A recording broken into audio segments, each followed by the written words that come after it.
Welcome to the Success in Africa podcast with Dr. Modupe, your weekly dose of leadership vitamins to make you successful in Africa. Hello and welcome to the Success in Africa podcast. My name is Dr. Modupe Taylor Pierce and I am a scholar and practitioner of leadership and organizational development. Simply put, I study what makes people successful. I have been doing this for 3 decades now with a particular focus on people in Africa. And in this podcast, I share stories, lessons, insights about those people and their journeys and the lessons they have learned. Why do I do this? Because I am intent on the transformation of Africa into a high-income continent by 2040. And for that to happen, I need you to be successful. So, if you are intentional, if you are serious about becoming successful in Africa, I want you to like and subscribe to this podcast. This podcast is brought to you courtesy of BCA Online, the one-stop shop for mastering leadership. Joining BCA Online is free. Just click on the link. And when you join, you get access to a plethora of information, articles, videos, networks that can help you to increase your awareness of leadership and your performance. Now, today's episode is the third of a 4-part series in which we air a panel discussion moderated by Professor David Clutterbuck. And the panelists are 3 African coaching legends. These coaching legends are Dr. Dumisani Magadlela, Mrs. Nankonde Kasonde van den Broek, and myself. Dr. Magadlela hails from South Africa, Nankonde hails from Zambia, and I hail from Sierra Leone, a Pan-African group. Enjoy. One of the questions I love to ask in the chemistry sessions, the first session with a potential coachee, is so exactly who tells you when you're an idiot? And there's usually a bit of a silence, and they usually say my wife or my husband or my children, but almost never somebody in the working environment. And so I say, well, so what do you want to do about that? How can you create the situations where people can tell you the truth? Mm-hmm. And that's usually a good starting conversation for some of those qualities of a leader that we have. I'm going to pick up on the complexity. Or did you want to say some more on that one, Nankonde? No, I think we're good. I'm enjoying listening to this conversation because I think we've struck something in terms of what you call or name something is built in it what you intend to achieve through it. Yes. So who names the support is describing what they think they're doing. The recipient of the support also has to share the meaning. So I think we've hit something there. Thank you. Well, you brought up the issue of complexity, then, so let's go there. We've just this week put to bed our next book called Beyond Team Coaching, and it's examination of 10 levels of complexity that coaches address. And so the 10 levels of complexity that people, that coachees or leaders encounter, starting very much at the bottom of a performance issue. I need to be better at running meetings. Very, very basic level of complexity, going all the way up through coaching the team leader to create a coaching culture in their team, to coaching the team and the team leader together, to coaching teams of teams, and ultimately to coaching the meta system. Which is where you're into the realm of politics and project management and all sorts of things, but where we're having a significant societal impact. And so the fascinating thing at the meta system is all the examples we can find of successful endeavors where people have changed the meta system. They have adopted a coaching or mentoring style. And in that, each of the components of the system gets to understand what the system looks like from the perspective of other components. And together you can come together to create, to adjust the system so it maximizes the benefit for the most people. And as long as you have goodwill, you can achieve that. So what we are now seeing is that this is the same for leaders. Leaders operate at multiple levels. You could be leader of a team and have an impact there. But what about the other teams that you interface with? So one of the things we've been doing there, which I find enormous fun, is we've been getting each of the teams in a system. So they're all interdependent on each other. We get them to write a strategy.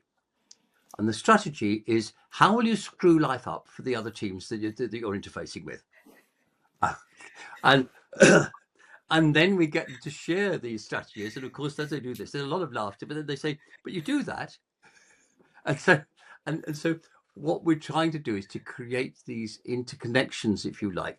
We're trying to create those leadership qualities, the connection, the compassion for what does it feel like to be in the other team, and so forth. So all of the curiosity about what the other team's challenges are and how we might be able to help.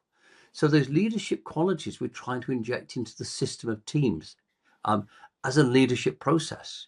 And all the way up from in each of those 10 layers of complexity, we're seeing that for coaches and for leaders, we need to develop new tools, new ways of thinking, so that we are able to enable the positive power of a system to be expressed.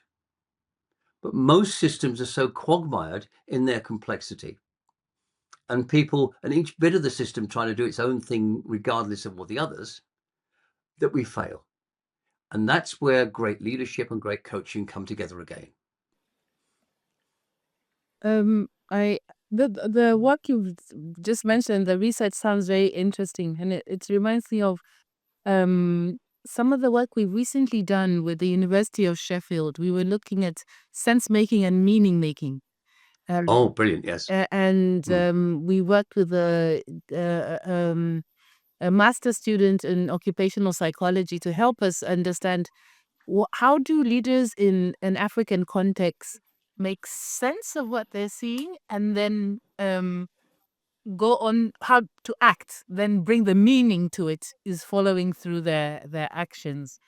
And I think one thing that came up interestingly was in the interviews of different leaders, it was very clear that there is something happening around collective consultation as almost like a rite of passage to different levels of leadership complexity.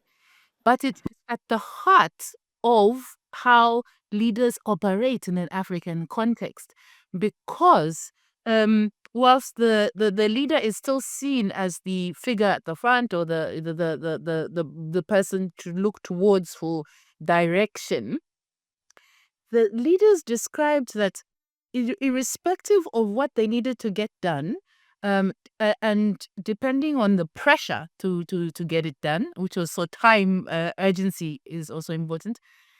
Where they got the most results was through how they got the results, and that's solicitation and consultation, which is seen as being inclusive and inviting others to provide innovation and creativity.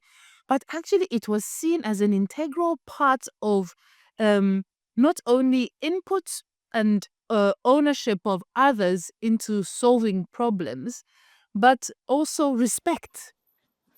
Yeah. Respect to be able to come back and continue the relationship and solicit more contributions. And one fundamental thing that we also referenced is the organizational construct itself. The organizations are designed to support people to quickly find their place in reporting lines. Because of that, by virtue of the nature of what's on paper and the structure, we are already pushing people towards this hierarchical system. But when you look at how results are achieved, they're achieved through cross-functional relationships. And this now takes me to your teams and how you were talking about how, beyond teams. So then, if we're focusing on onboarding people into reporting lines, we are losing that their relationship and cultural systems in teams that they also need to be fluent in. And complexity then becomes not so much how you are effective in your role in your team, but also when we start creating organizations that see and measure you against how you contribute or hinder other teams to operate, then you're looking at the relationships that are necessary for me to achieve my KPI. And that then means that complexity is not linear in terms of increasing. Maybe it's easier to describe it that way, but it is a spiral. And it is a spiral that leaders are going through and engaging with. And as they work through it, different relationships are at different stages. And the compounding effect of their knowledge of this and where they're sitting in the system and the relationships is actually where the complexity mastery comes from. Because then I'll know how to operate in the different relationships that I am working with, and I'll know at what stage they're at, and then how to actually influence how we achieve results. And also understand that what can be working on one side actually is destroying another cross-functional objective. So the Yes. whole organizational construct I think we're struggling with is you onboard me into this and you don't give me the support to navigate it through the way I get results. And that's where coaching comes in. And I find it very interesting, or advising. And you noticed I introduced myself as a leadership advisor. That's new to me because it's landing better for me. Comes into to share, to say what is beneath every goal and coaching question. It's really who do I need to be to belong here, to get results here? And then there's a contradiction of, but to get those results, I need to know who I am. And so we are confusing people because we want them to be themselves. We want them to be authentic. But so much of it is predetermined in the organizational construct. So much of it is predetermined in how you get the results. And so the coaching space now becomes the space to navigate. And what appears to be complex, but when you break it down into its parts, I think we can then become effective in that spiral and let people know that you're not, ascending. You are, you are deepening in different relationship systems that help you be effective. I'll stop there. Thank you. Well, you've reminded me of one of the experiments. We've done a series of experiments in the last few years, something we call reciprocal mentoring. What we do here, we take people from the bottom of the organization who are in some ways particularly diverse, either ethnically, transgender, or also, etc. So people who for whom belongingness is an issue. And we link them with people at the very top of the organization. And we turn them into a co-learning pair. And they're given the task of identifying as many barriers, systemic barriers to inclusion as they can. We now bring the whole cohort, both the people at the top and the people at the bottom, together, and they identify and prioritize all of the issues that they've identified. And then together, they design solutions, strategies and policies to address those issues. And this is a way of helping the system see itself. And I think part of the role of leaders is, how do we help the system see itself? A version of that was actually done by His Excellency President Paul Kagame in Rwanda in the early 2000s. Interesting. As part of they have a name for it. I apologize. I don't speak Kinyarwanda, but as part of the whole sort of redevelopment process. And he recognized that as a country, as well as a government, they needed to implement a shift in behaviors. Aside from the obvious shift in behavior of, please try not to kill each other, but, on work habits, everything from, how getting along, dealing with basic conflicts, not armed conflict. And so he actually instituted something like this, which worked very well for shedding the light on some of those barriers that were existing, as well as, frankly, accelerating a change in behavioral norms, what we call culture, within that country. And it's actually quite amazing to look at and study how an entire nation changed its culture in the span of what was essentially, let's call it 15 years, 10 to 15 years, because they were intentional about certain processes. Oh, by the way, they did have some coaches helping them. So this is actually an interesting case of that, and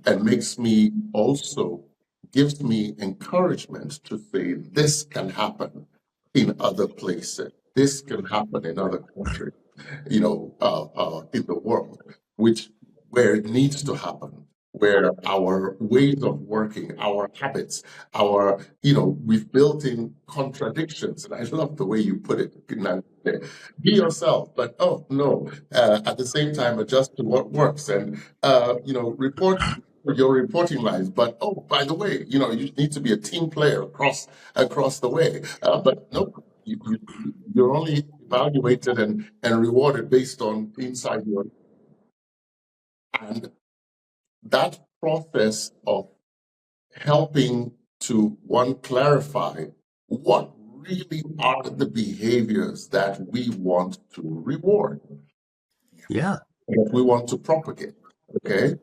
Reward or tolerate, and what are the behaviors that we just don't want, and making sure that there's real agreement throughout the organization or a team to make sure that it does happen, so that we don't end up becoming victims of Peter Drucker's, culture eats strategy for breakfast. And that's where I think we as coaches have a huge role in supporting leaders, teams, to become more aware of what is your culture. Okay, what's your actual culture? Forget about what you wrote on a piece of paper or on your company board, but what is your culture? Helping them to see it and to become more intentional about, hey, is this working for us? Or does it need to be adjusted? And what are the pros and the cons, etc.? And that's why I love what we do, because when we're able to do that at a systemic level, then it has amazing results for organizations, especially complex ones like governments. Yeah, I love that. Over to you. I know you've got some experience in this. Yeah, I'm absolutely loving this, and thank you. Nankonde, you said some seriously beautiful, rich things I wanted to build on. You just touched on that, Modupe. And this thing about sense making and meaning making, it's exactly what you're referring to, what you're touching on, Modupe, those systems, those teams, and who an individual becomes when they enter an organizational system. And when you look at that, there are mindsets that we come with, that we're expected to lead with in that. But also they are what I call heart sets, where you believe you can be truly yourself and authentic in that. And the moderation of all those to fit in and to sense make and meaning make more effectively in that taking into account the individual meaning and the collective meaning, the team system. What comes to me on that is the ecosystem. We always go to nature, we learn from nature more. Understanding that an organization is a living being. And what am I here? Am I a pinky toe, or am I an ear, or am I an eye, or am I the heart, or am I part of the blood? What part am I playing in this living organism ecosystem? And how does my part support the health of the whole organism called this organization? What am I doing here? And then the referencing and verification, what you call consultation as respect, what you talked to Nankonde, that part of checking in, the system knows when you are unhealthy, that the unhealth is over there. There's inflammation there, we call it whatever, in the body. In organization, there's dissatisfaction in that team. So how do we keep the whole system healthy? What are the common threads that makes this organization a healthy organization that's high performing or high value adding, whatever we call it, measures of success in that? The systemic barriers to inclusion that, David, you're referring to, those are obstacles human beings put for whatever reason. And it's the seeing systems, Barry Ostrich thing, to living systems. Living systems are self-nourishing, self-nurturing. It's about teaching individuals, teams, and organizations to see that they are extensions of each other. And that's the work for coaches, especially team coaches who coach different parts, because those teams we coach are just pockets of health or ill-health in the system that will impact the system anyway, one way or the other. But do they know that? I did some work a while ago, a couple of years ago, with a financial services company, big financial services company in Africa, and we administered a questionnaire on how politically astute are you, and in this questionnaire, it goes from politically naive, I don't do politics, so you get run over, to being politically manipulative. And what we found, to my horror, was that pretty much all the participants in this program were well down into the manipulative, almost the sociopathic end of the scale, and we're thinking, wow. And when we sort of thought about it and did some question, but what was coming out here? It wasn't the individuals; it was the way that the system was obliging them to behave. So a fear-based system was creating these protective behaviors in them. And I think as the part of the role of the leader is to be the role model for actually getting rid of all this stuff, or actually allowing people to be open and overcoming the fears. And of course, you want people there's some discipline in an organization, but discipline is not whipping people. And so there's a concept here of defining leadership as the intelligent management of polarities. Thank you so much for watching this episode of the Success in Africa podcast. I do hope you have gained some insights about being successful in Africa from the discussion that occurred.